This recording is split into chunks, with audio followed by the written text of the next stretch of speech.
കമ്മ്യൂണിസ്റ്റുകാരാണ് മുസ്ലിമീങ്ങളെ സംരക്ഷിക്കുന്നത്. അവരില്ലെങ്കിൽ ഇവിടെ RSS വളരും, അവരില്ലെങ്കിൽ ഇവിടെ BJP വളരും. അത് മുസ്ലിമീങ്ങൾക്ക് അപകടമാണ്. അതുകൊണ്ട് മുസ്ലിമീങ്ങളെ സംരക്ഷിക്കാൻ കമ്മ്യൂണിസ്റ്റുകാർ അനിവാര്യമാണ്, കമ്മ്യൂണിസ്റ്റ് ഭരണകൂടം അനിവാര്യമാണ് എന്ന് പല ആളുകളും ധരിക്കുന്നുണ്ട്. ഇത്തരത്തിലുള്ള ചില വിശ്വാസങ്ങളും കഴിഞ്ഞ് അതൊരു അന്ധവിശ്വാസമായി ആളുകളുടെ മനസ്സിൽ വേരൂന്നിയിട്ടുണ്ട്. അത്തരം ആളുകളോട് അവരുടെ കണ്ണു തുറപ്പിക്കുവാൻ വേണ്ടിയും അവർ ചിന്തിക്കുവാൻ വേണ്ടിയും അത്തരം അന്ധവിശ്വാസങ്ങളിൽ നിന്ന് അവർ മാറി നിൽക്കാനും വേണ്ടിയാണ് ഈ ഒരു സംസാരം.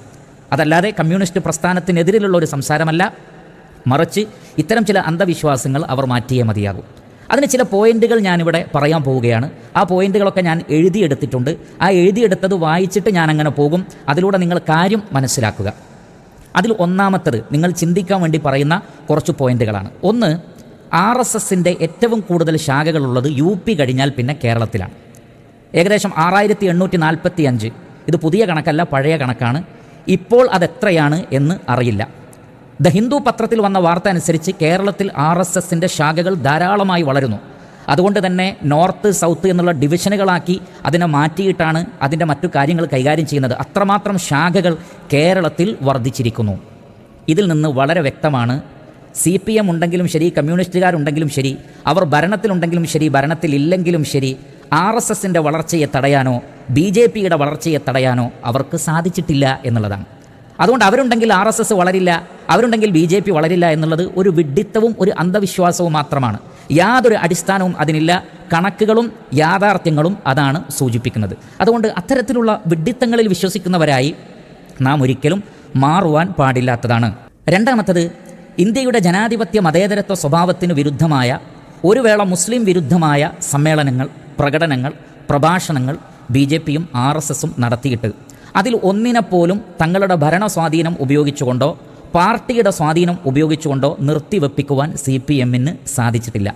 ഏതെങ്കിലും ഒറ്റപ്പെട്ട സംഭവങ്ങൾ ഇതിന് അപവാദമായിട്ടുണ്ടാകും. അത് കേവലം CPMും RSSും തമ്മിലുള്ള രാഷ്ട്രീയപരമായ ബേസിൽ നിന്നുകൊണ്ടല്ലാതെ.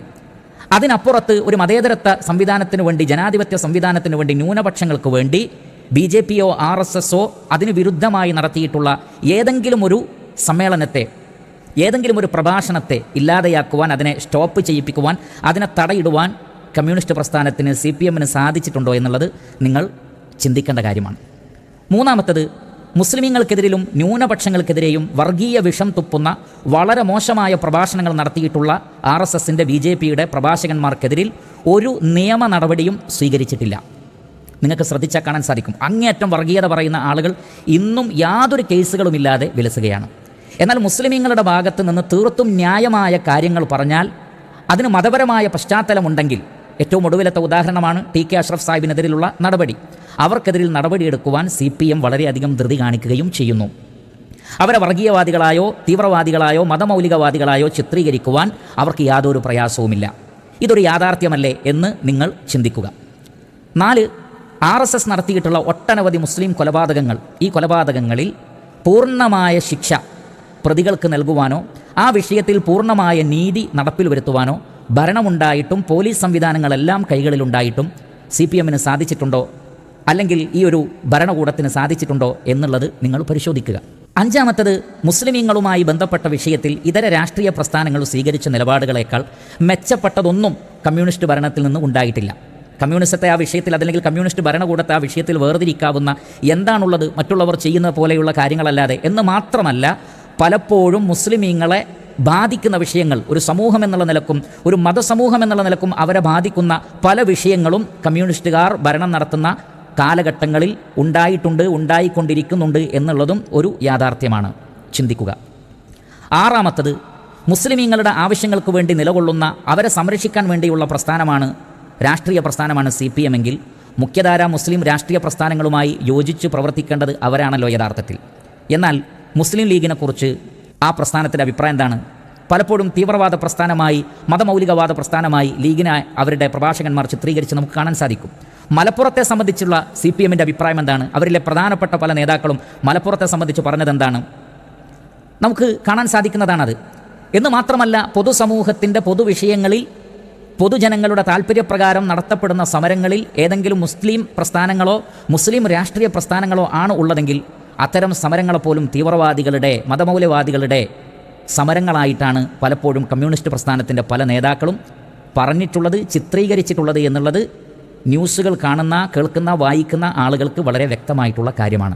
അപ്പോൾ പൊതുവെ മുസ്ലിം രാഷ്ട്രീയ പ്രസ്ഥാനങ്ങളോടും മതപ്രസ്ഥാനങ്ങളോടുമുള്ള CPMൻ്റെ നിലപാട്, അല്ലെങ്കിൽ അവരിൽ ചിലരുടെയെങ്കിലും നിലപാട് ഇതാണ് എന്നുള്ളത് വളരെ വ്യക്തമായ ഒരു കാര്യമാണ്.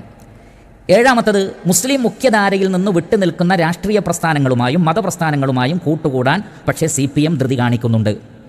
എന്ന് പറഞ്ഞാൽ മുഖ്യധാരയിൽ നിന്ന് വിട്ടുനിൽക്കുന്ന മതപ്രസ്ഥാനങ്ങൾ, രാഷ്ട്രീയ പ്രസ്ഥാനങ്ങൾ, അത് മുസ്ലിമീങ്ങളോടുള്ള സ്നേഹം കൊണ്ടല്ല എന്നുള്ളതും രാഷ്ട്രീയ താല്പര്യങ്ങളാണ് അതിൻ്റെ പിന്നിൽ ഉള്ളത് എന്നും മുസ്ലിം വോട്ടുകളെ ഭിന്നിപ്പിക്കലാണ് അതിൻ്റെ ലക്ഷ്യമെന്നും മുസ്ലിമീങ്ങളെ തന്നെ ആ നിലക്ക് ഭിന്നിപ്പിക്കലാണ് ലക്ഷ്യമെന്നുമൊക്കെ രാഷ്ട്രീയ നിരീക്ഷകന്മാരായ ആളുകൾ പറയുന്നത് ഈ ഉള്ളവൻ ശ്രദ്ധിച്ചിട്ടുണ്ട്.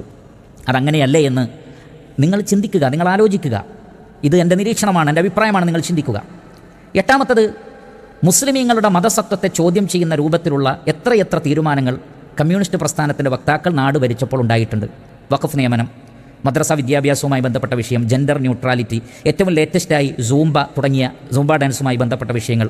ഒരു ജനാധിപത്യ മതേതരത്വ രാജ്യം എന്നുള്ള നിലക്ക് മുസ്ലിമീങ്ങൾക്ക് അത്തരം വിഷയത്തിലുള്ള അവരുടെ കൺസേണുകൾ അവർ പറയുമ്പോൾ അതിനെ കളിയാക്കാനും പരിഹസിക്കുവാനും CPM ചായ്വുള്ള ചാനൽ അവതാരകരും CPMൻ്റെ ആളുകളും ചാനൽ ചർച്ചയിൽ വന്നുകൊണ്ട് അവരുടെ ഊർജ്ജം ചെലവഴിക്കുന്നത് നിത്യേന ദിനംപ്രതി നമ്മൾ കാണുന്നതാണ്. ഇത് വിദൂരമായി എവിടെയോ സംഭവിക്കുന്ന കാര്യമല്ല. ചാനൽ ചർച്ചകൾ തുറന്നാൽ ആർക്കും ലൈവായി കാണാൻ പറ്റുന്നതാണ്. അതിനെതിരിൽ സംസാരിച്ചാലോ അത് താലിബാനിസമാണ്, തീവ്രവാദമാണ്, മതമൗലികവാദമാണ് എന്നൊക്കെ പറഞ്ഞുകൊണ്ട് മുസ്ലിമീങ്ങൾക്കെതിരിൽ ആരോപണങ്ങൾ ഉന്നയിക്കുവാനും അവർ മുൻപന്തിയിലുണ്ട്. എന്ന് മാത്രമല്ല, ഏതെങ്കിലും രാഷ്ട്രീയ വിഷയങ്ങളിലോ പൊതുവിഷയങ്ങളിലോ ഉള്ള ചർച്ചകൾ ചാനലിൽ നടക്കുമ്പോൾ അവിടെ പോലും ഇസ്ലാമിൻ്റെ സംസ്കാരത്തെ കളിയാക്കുക, മുസ്ലിം പണ്ഡിതന്മാരെ കളിയാക്കുക, പ്രവാചകനെ കളിയാക്കുക, ഖുർആനിലെ പരാമർശങ്ങളെ കളിയാക്കുക, ഇതൊക്കെ നമുക്ക് കാണാൻ സാധിക്കും. ഒടുവിലത്തെ ഉദാഹരണമാണ് അരുൺകുമാർ, CPMൻ്റെ വക്താവായ അരുൺകുമാർ പരിശുദ്ധ ഖുർആനിലെ ഭൂമി ഉരുണ്ടതാണോ പരന്നതാണോ തുടങ്ങിയ യാതൊരു നിലക്കും ആ സന്ദർഭത്തിൽ പറയാൻ പാടില്ലാത്ത ബാലിശമായ ചില കാര്യങ്ങൾ പറഞ്ഞിട്ടുള്ളത്. അപ്പോൾ ലഭിക്കുന്ന അവസരങ്ങളിലൊക്കെ അവർ ഇസ്ലാമിനെ കടന്നാക്രമിക്കുവാൻ, മുസ്ലിമീങ്ങളെ പരിഹസിക്കുവാൻ ശ്രമിക്കുന്നു എന്നുള്ളത് നമുക്കൊക്കെ അറിയാവുന്നൊരു യാഥാർത്ഥ്യമാണ്. അതേപോലെ തന്നെ 9, ഇസ്ലാമിനെയും പ്രവാചകനെയും ഖുർആനിനെയും ഏറ്റവും കൂടുതൽ പ്രതിക്കൂട്ടിൽ നിർത്തുകയും പരിഹസിക്കുകയും കളിയാക്കുകയും ചെയ്തത് കമ്മ്യൂണിസ്റ്റ് യുക്തിവാദികളാണ് എന്ന് കണ്ണും കാതുമുള്ള ഏതൊരാൾക്കും അറിയാവുന്ന യാഥാർത്ഥ്യമാണ്. നിങ്ങൾ പരിശോധിക്കുക, യുക്തിവാദവും കമ്മ്യൂണിസവും തമ്മിലുള്ള ബന്ധം അത് അവർ തന്നെ പറഞ്ഞതാണ്. ഞാനത് എൻ്റെ പഴയ പ്രഭാഷണങ്ങളിൽ ഉദ്ധരിച്ചിട്ടുണ്ട്. ഏറ്റവും കൂടുതൽ പ്രവാചകനെ കളിയാക്കിയത്, ഖുർആനിനെ കളിയാക്കുന്നത്, ഇസ്ലാമിനെ പിന്തിരിപ്പനായി ചിത്രീകരിക്കുന്നതിൽ, മുസ്ലിമീങ്ങളെ മതമൗലികവാദികളായി ചിത്രീകരിക്കുന്നതിലൊക്കെ CPMൻ്റെ ആളുകൾ, കമ്മ്യൂണിസ്റ്റുകാർ വളരെയധികം ഊർജ്ജം ചെലവഴിച്ചിട്ടുണ്ട് എന്നുള്ളത് കേരളത്തെ അറിയാവുന്ന ഏതൊരാൾക്കും അറിയാവുന്ന യാഥാർത്ഥ്യമാണ്. 10ാമത്തത്, ജിഹാദ്, ബഹുഭാര്യത്വം, ത്വലാഖ്, മുസ്ലിമീങ്ങളുടെ താടി, തൊപ്പി, ഹിജാബ്, ഇതെല്ലാം മുസ്ലിമീങ്ങളുമായി ബന്ധപ്പെട്ട വിഷയങ്ങളാണ്. പക്ഷേ ഇതിലൊക്കെ ഏറ്റവും കൂടുതൽ ചർച്ചകൾ നടത്തുന്നതും കളിയാക്കുന്നതും ഈ പറഞ്ഞ ടീമുകളാണ്. മതവിശ്വാസികൾ, മതപണ്ഡിതന്മാരൊക്കെ കൈകാര്യം ചെയ്യേണ്ട വിഷയങ്ങൾ ഇവർ കൈകാര്യം ചെയ്തുകൊണ്ടേയിരിക്കുന്നു. മലപ്പുറം എന്ന് പറയുമ്പോഴേക്ക് മറ്റൊരു ഭാഷയിൽ സംസാരിക്കുന്ന എത്ര നേതാക്കളെ നമുക്ക് ഇവരുടെ കൂട്ടത്തിൽ കാണാൻ സാധിക്കും. അപ്പോൾ ഇത്തരം വിഷയങ്ങൾ RSS അജണ്ടയാക്കുന്നത് പോലെ തന്നെ CPMൻ്റെയും അജണ്ടകളായി അത് നിലകൊള്ളുന്നു. പൊതുവേദികളിലെ പ്രഭാഷണങ്ങളിലും മറ്റു ചാനൽ ചർച്ചകളിലുമൊക്കെ മുസ്ലിമീങ്ങളുടെ സംരക്ഷകന്മാരാണ് ഞങ്ങളെന്ന് പറഞ്ഞുകൊണ്ട് ഇത്തരത്തിലുള്ള ഇസ്ലാമിക വിഷയങ്ങളെ മുഴുവൻ പരിഹസിക്കുകയും തള്ളുകയും വളരെ മോശമായി അവതരിപ്പിക്കുകയും ചെയ്യുന്നതിൽ ഇവർ ഒട്ടും പിന്നിലല്ല എന്നുള്ളത് ആർക്കാണ് അറിയാത്തത്. 11ാമത്തത്, മുസ്ലിമീങ്ങളെ സംബന്ധിച്ചിടത്തോളം അങ്ങേയറ്റം സെൻസിറ്റീവായ വിഷയങ്ങൾ കൊണ്ടുവരിക എന്ന് പറഞ്ഞാൽ മുസ്ലിമീങ്ങൾ പെട്ടെന്ന് പ്രതികരിക്കാൻ സാധ്യതയുള്ള വിഷയങ്ങൾ ഒന്നിനു പുറകെ ഒന്നായി കൊണ്ടുവരിക. അപ്പോൾ സ്വാഭാവികമായും അത് ചർച്ചയാകും. മതത്തോട് 100% കൂറ് പുലർത്തുന്ന മുസ്ലിമീങ്ങളെ സംബന്ധിച്ചിടത്തോളം അത്തരം വിഷയങ്ങളിൽ അവർ അവരുടെ അഭിപ്രായങ്ങൾ രേഖപ്പെടുത്തും. അങ്ങനെ രേഖപ്പെടുത്തുമ്പോൾ പിന്നെ താലിബാനിസമാണ്, തീവ്രവാദമാണ്, പിന്തിരിപ്പനാണ്, 6ാം നൂറ്റാണ്ടാണ് എന്ന് പറഞ്ഞുകൊണ്ട് കളിയാക്കുകയും ചെയ്യും. ഇത്തരത്തിലുള്ള കാഴ്ചകളും ധാരാളമായി നമ്മൾ കണ്ടുകൊണ്ടിരിക്കുന്നു. അതുകൊണ്ട് തന്നെ കമ്മ്യൂണിസം എന്ന് പറഞ്ഞാലും കമ്മ്യൂണിസ്റ്റുകാരെന്ന് പറഞ്ഞാലും എല്ലാ അർത്ഥത്തിലും മുസ്ലിമീങ്ങളെ സംരക്ഷിച്ചുകൊണ്ട് നിലകൊള്ളുന്ന ആളുകളാണ് എന്നുള്ള അന്ധവിശ്വാസം നമ്മൾ ഒഴിവാക്കുക. അവിടെ സാധാരണക്കാരായ ഒരു രാഷ്ട്രീയ പ്രസ്ഥാനം എന്നുള്ള നിലക്കും അതല്ലെങ്കിൽ പാവങ്ങൾക്ക് വേണ്ടിയോ തൊഴിലാളികൾക്ക് വേണ്ടിയോ ഒക്കെ സംസാരിക്കുന്ന ഒരു പ്രസ്ഥാനം എന്നുള്ള നിലക്ക് കമ്മ്യൂണിസ്റ്റുകാരായിട്ടുള്ള ധാരാളം ആളുകളുണ്ട്. അത്തരം ആളുകളെക്കുറിച്ചല്ല എൻ്റെ സംസാരം.